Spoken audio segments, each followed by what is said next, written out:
Hello all. So today's video is actually going to be about empaths versus introverts. And we're just going to focus on that because I believe there's some overlap between the two. And I definitely believe this topic really matters because what I've learned is that both introverts and empaths can have a hard time finding happiness, since that's the topic of this channel. Finding happiness in life harder than maybe your typical extroverted person or your typical person who might have a natural barrier to the emotions of others. So let me go ahead and define it. So when I'm talking about an introvert, that is someone, once they're social, it's not that they can't be social. They can be social. It's that after being social, their energy is drained. And so that's the more standard definition nowadays compared to an extrovert. An extrovert is someone who looks forward to being social pretty much all of the time. And then after being social, they actually have a boost of energy and can keep going, naturally.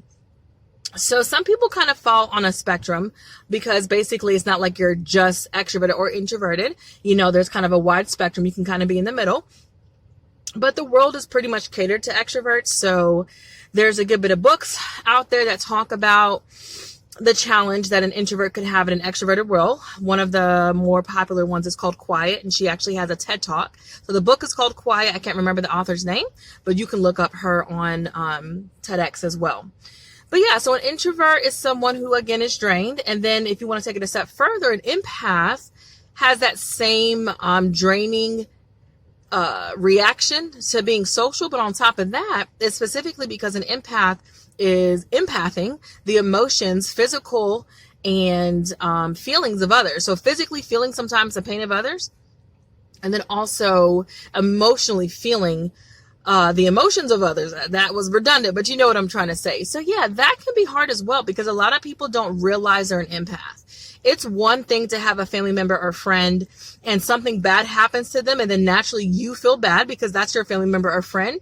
But when I'm talking about an empath, I'm talking about someone who can walk out to a grocery store and be in a store full of strangers and yet still feel random sadness, random pains out of nowhere. So I actually have a good bit of people that I know who have either the physical empathing abilities or the emotional or both. I have not too much of the physical. Sometimes I do. If it's someone closer to me, I feel like it's a little bit more physical sometimes. But when it comes to strangers and just everybody, I definitely empath negative emotions, and I definitely have a delayed reaction to it. So what can we do about this? Because that's what really matters. One, I want to take the optimistic approach. If you actually search empaths on YouTube, you would find a wide range of videos. You would find a lot of positive, but there's also some dark videos that talk about how this is a curse and how it's such a burden. Because once you realize you're an empath and you're like, wow, so I'm basically walking around with my own challenges, my own emotions, my own, physical pains and things of that nature. And on top of that, I'm also empathing the world's, challenges as well. So that feels like a burden, but the good news is we can do something about it. And the great news is even if you're not an empath, it's still relevant because you probably have some empaths in your circle, whether it's a friend or family member or a partner. And what I've noticed too, a lot of empaths struggle with anxiety. Not just, surface level stress, but, more some lingering and ongoing anxiety and depression and, some other things as well. But those two are very prevalent. Not that everyone does, because if you're an empath and you've kind of practiced how to channel that energy and how to channel those emotions, then you don't have to deal with the anxiety and the depression and the heaviness. So what can you do? So I'm still practicing this myself. I can definitely say, with this last phase that I just went through, I actually had probably one of the most difficult, what do you want to call it? I had the most difficult, I don't know what to label it because I've never had something like this happen. But basically, I just finished a job where I was a credit counselor, counseling people all day and going through my own challenges. We've moved to Florida. It's been so many unexpected things that have happened. Even before moving to Florida, I've had a lot of personal things going on in my family and in my life directly for the last few years. So it's been a ripple effect of things going on, but I'm not complaining. I'm pushing through and I'm grateful that, I'm practicing what I preach about happiness and, being emotional when you need to and letting it go. So it was a difficult period for me more recently because I didn't realize, I kind of forgot that I was empathing everyone's energy. So when I stopped the job, actually, when I started the job, I wasn't even doing what I was supposed to do. So I wasn't practicing what I preached specifically about being an empath. So as an empath, and really anyone in general, even if you're not an empath, it is good for your mental health and for your overall health to have some type of routine of self-care where you're really taking care of your needs, thinking about you, and kind of shielding yourself from the negativity of the world. So everyone should be doing this. But as an empath, you should be doing this on the regular.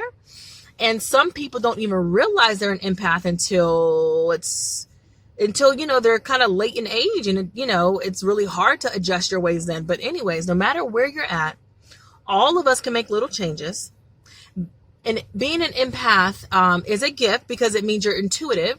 Since you are basically interpreting and understanding the emotions and feelings of others without them even telling you, that's a gift. That is a gift because that means you're intuitive. You sense and know things before others do.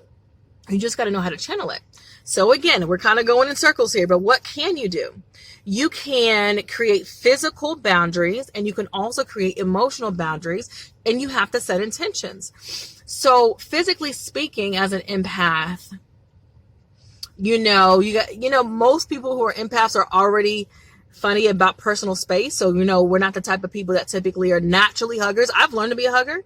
It's been about, 7 years now that I've been, working on being able to hug people and, be in their personal, we can be in each other's personal space and it's not like a violation. Because as an empath, since you're already sensing those energies and the emotions, as soon as someone they don't even have to be that close. You're kind of already like, you're really too close to me already. So, you gotta find your own rules and regulations with what's going to work for you in your physical space.